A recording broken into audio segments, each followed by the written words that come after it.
什么给你的？这本来就是包里的，好不好？走。这台空调开着自暖，吹出来的风却寒风刺骨，那这是什么问题呢？来，我们现在去看一下外机工作情况啊。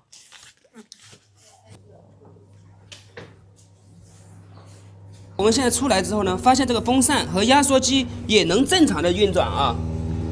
那么这是什么问题呢？难道这台空调它缺氟了吗？走，我们去看一下铜管。好，现在你可以看到啊，现在已经变成0度了，那说明这台空调